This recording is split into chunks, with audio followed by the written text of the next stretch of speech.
Okay, we're going to start at Deuteronomy 4:13 today. And it says, He declared to you His covenant, the 10 Commandments, which He commanded you to follow, and then wrote them on 2 stone tablets. And Yahweh directed me at that time to teach you the decrees and laws you are to follow in the land that you are crossing the Jordan to possess. Now, even though it doesn't lay it out specifically, the implication is, here's the covenant.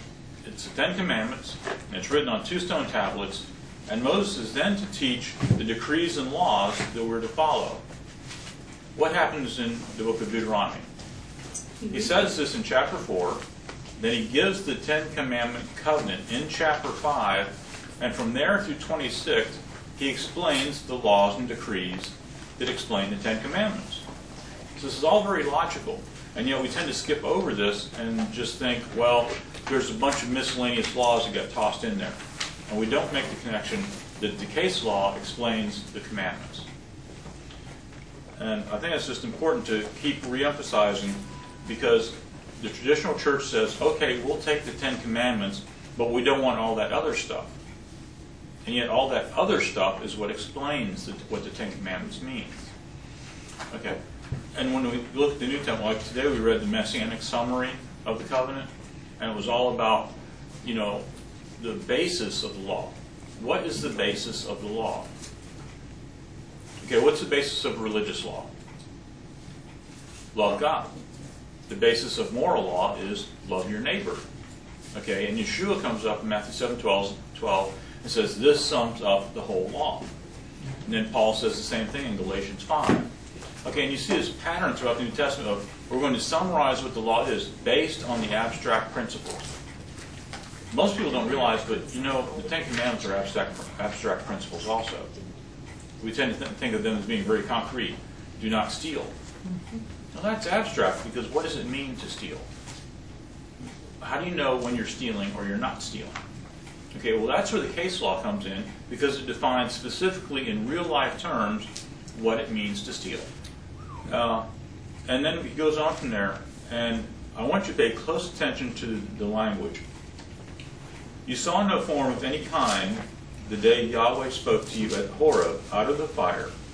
Therefore, watch yourselves very carefully, so that you do not become corrupt and make for yourselves an idol, an image of any shape, whether formed like a man or a woman, or like any animal on the earth, or any bird that flies in the air, or like any creature that moves along the ground, or any fish in the waters below. And when you look up to the sky and see the sun and moon and stars, all the heavenly array, do not be enticed into bowing down to them and worshiping things Yahweh your God has apportioned to all the nations under the heaven. But as for you, Yahweh took you and brought you out of the iron smelting furnace, out of Egypt, to be the people of His inheritance, as you are now. Now, I want you to connect 2 words in your mind here, and we're going to come back to this later in a paragraph later on. Corrupt and idol. Okay? These 2 words are intimately connected in here. Corrupt and idol. I'll give an illustration. Simple illustration. Okay. Suppose I draw a box, and I draw lines out like this from it to try and make it 3-dimensional. We have a 3-dimensional cube here. If you show this to a child and ask them to duplicate it, they will probably simplify it in some way, because they don't understand the concept, the abstract concept of making it 3-dimensional. And they'll probably do something like this. Okay? Have they corrupted the image? Yes. What does it mean to corrupt? It means to detract or deform from the original. If something is corrupted, it means it's been changed in a detrimental way. If you make an idol to represent God, have you detracted from who He is? Yeah. Yes, because you froze Him in a certain particular time and space as to this is what He is. Right. Because an idol can only freeze one image. Now, to try and get around that, different versions of Trinitarianism throughout history. And by the way, I found a book on mythology one day over at Barnes & Noble. It was great. it had about 1,000 listings of different trinities in pagan religions throughout history. And I can understand why Jewish people would really shy away from the Trinitarian concept, because there are so many of them. By the way, do you know there's a Trinitarian Buddha? No. Yeah, there is. Okay, it's an idol with 3 faces. Okay, and that's a typical way of representing a trinity. And the question is, did Christianity draw from paganism to get the Trinitarian concept? Is this a pagan idea brought in, like Christmas and Easter? Or does paganism try and copy who God is, but with a false image? Yes.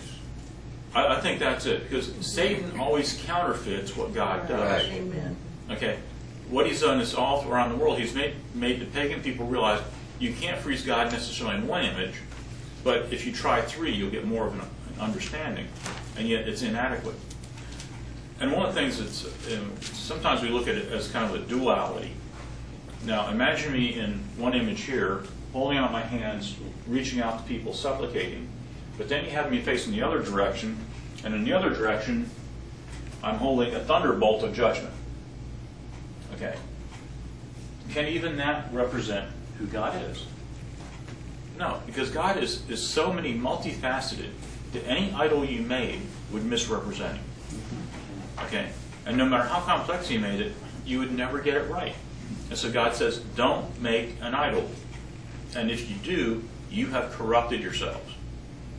Why? What is the law? Okay, think about this. Teaching.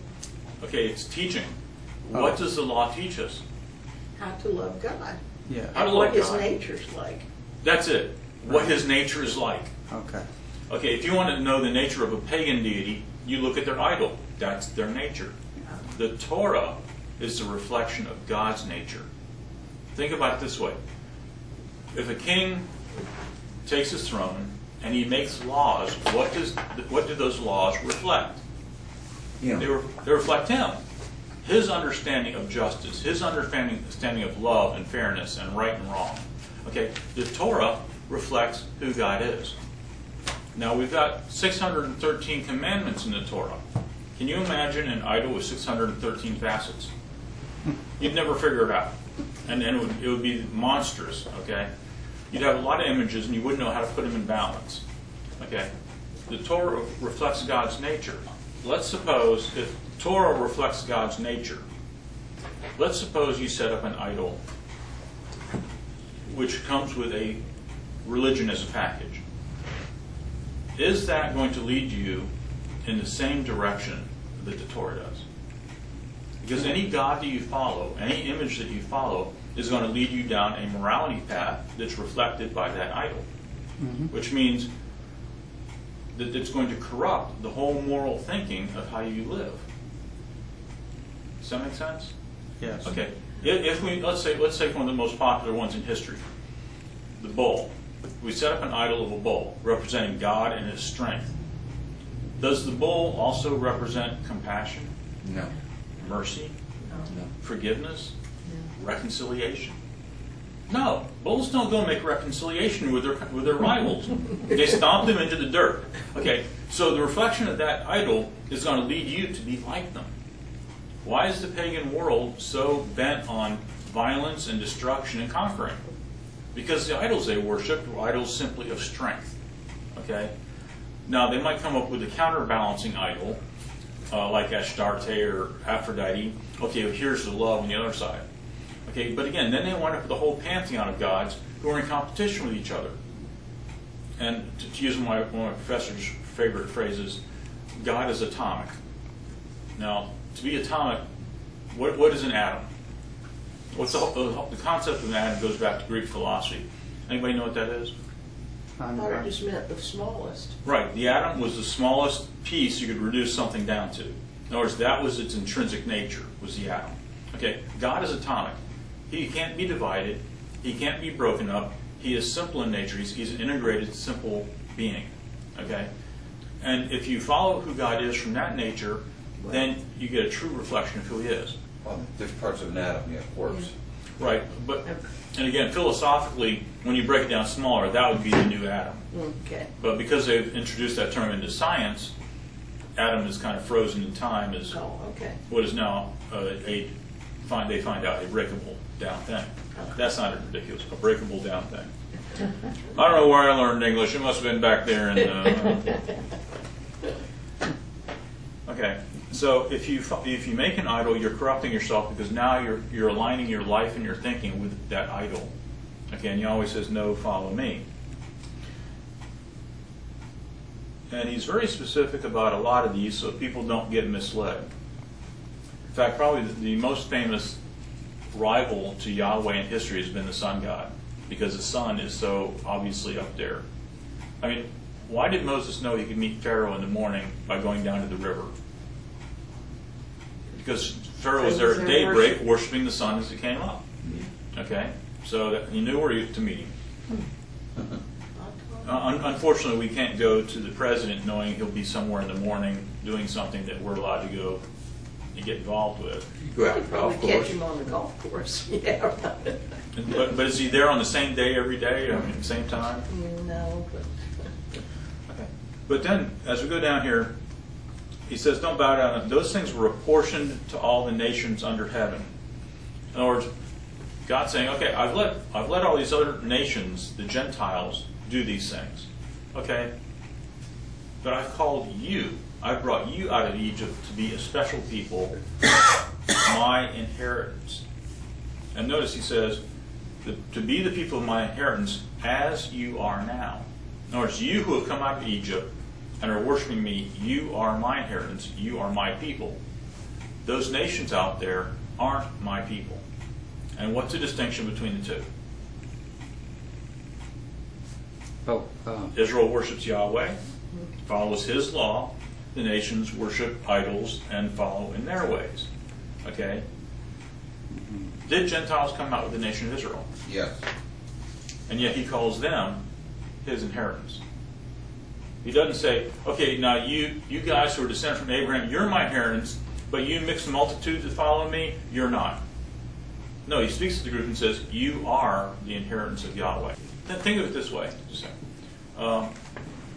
If God took his people out of America today, and he did it by bringing phenomenal plagues on the United States, like he did in 10 plagues, do you think that there wouldn't be enough Gentiles around looking at this and going, you know, he's a real God? Okay? And Moses comes up, or new Moses comes up, and he says, okay, now this is the last plague. The firstborn is going to die. If you kill a lamb, put the blood on your doorpost, your son won't die. I'm a Gentile. I look at that, I see everything Moses had said before has come true. I don't want my son to die, so I kill a lamb, I put the blood on my doorpost. Okay? I have now identified myself with the God of Israel. Okay? And when God takes them out, guess what? I'm going to go with them. Not only because I believe, but because I marked my door. Now I now know the pagan rest of this country is going to come after me and treat me like one of them. Which means either I'm going into slavery or they're going to kill me. So I've placed my lot with those people. And I go out with them. I am now one of them because I've made my allegiance with Yahweh. Okay, so even right here, you see the principle that the nations are those who worship the idols. My inheritance are the ones who follow me. Whether you're born a Jew, a Gentile, a Hebrew, anything. If you follow Yahweh. Now think about the book of Ruth. Okay? Ruth is not only a Gentile, she's a stinking Moabite. And yet she comes in, and she's not only in the line of King David, she's in the line of Messiah. And God accepts her, and God blesses her, and gives her honorable mention, not only in the Tanakh, but in the Messianic writings. Okay, Jim, you want to say something? Yes. At that particular point in time, there weren't any Jews at that point. There were children of Judah, of Israel. and they were all in Israel. They were all Hebrews. Later on, the reason that I think, and I don't know if I'm accurate, but I believe I am, is much later when the 10 tribes went off and were thrown out by God, basically. And the Jews and their brethren were taken into captivity and came back. We began to think, because the others were thrown out, and I mean, God really threw them out and they weren't allowed back. We have typically sort of made Jews be Hebrews, but that's a distinction. At least then. There we go. Yeah. What happens here is, after King Solomon dies, his son is a little twit jerk, and he manages to split the kingdom because he's stubborn. Jeroboam takes control of the northern 10 tribes up here. Rehoboam retains control of the bottom tribe, which is Judah And Benjamin. and Benjamin and some of Simeon. Okay, it's really got more than just Judah, but mostly it's the tribe of Judah. In 722, these guys go off into captivity and never come back. In 586, these guys go into captivity, but around 516, they come back.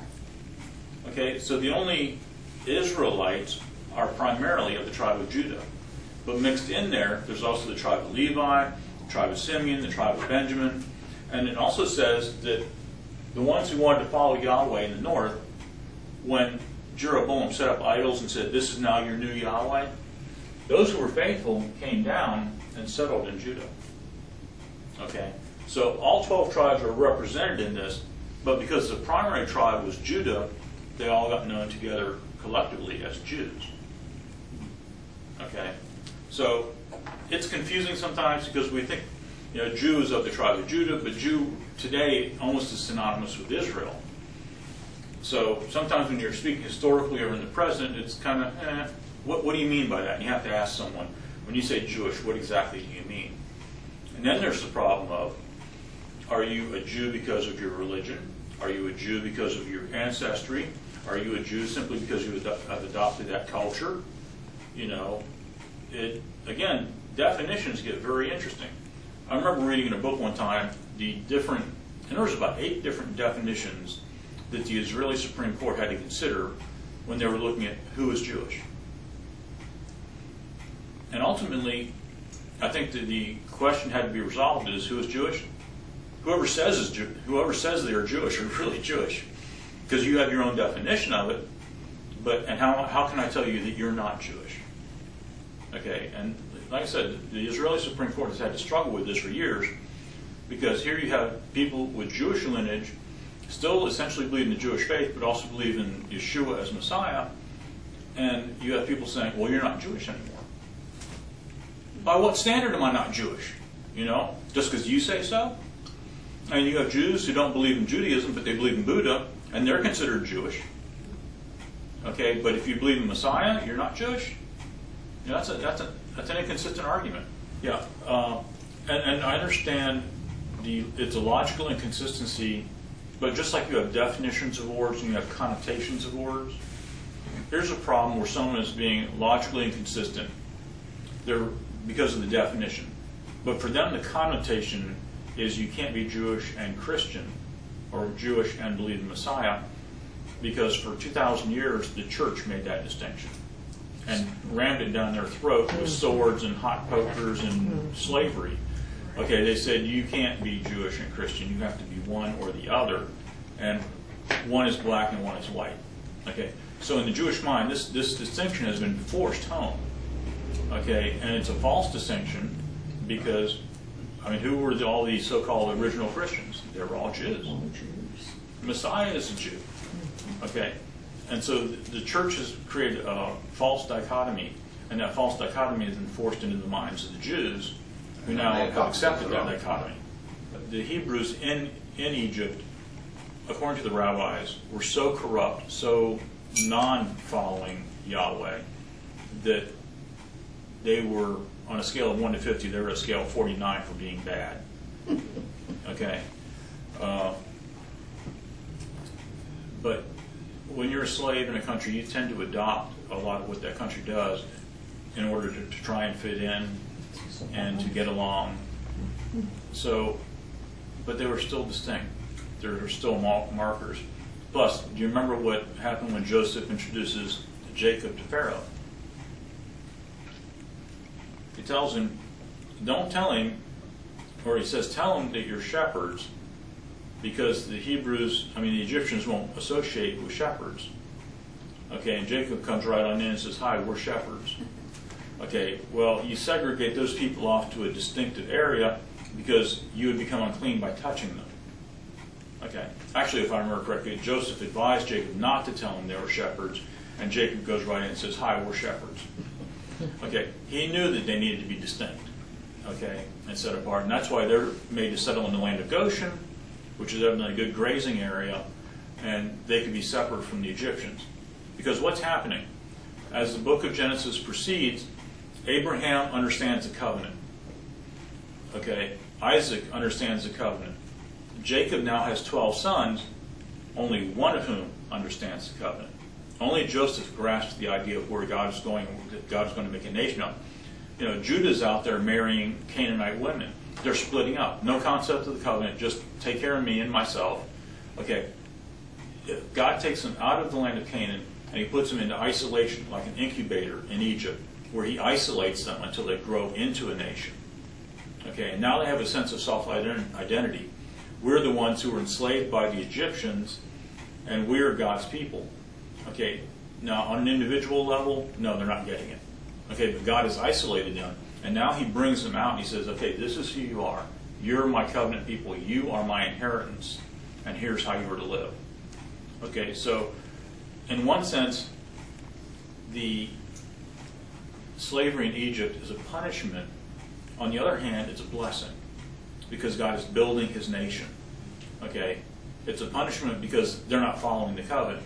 It's a blessing because God's going to keep the covenant with them even though they're not trying to follow it. And every time you see something that looks like a curse or a punishment in Scripture, look behind it and say, what's the blessing that's there? What's happening in the curse that makes it a blessing? Okay, because God doesn't do anything without kind of like a dual purpose to it. On one hand, it's a punishment. On another hand, it's a blessing.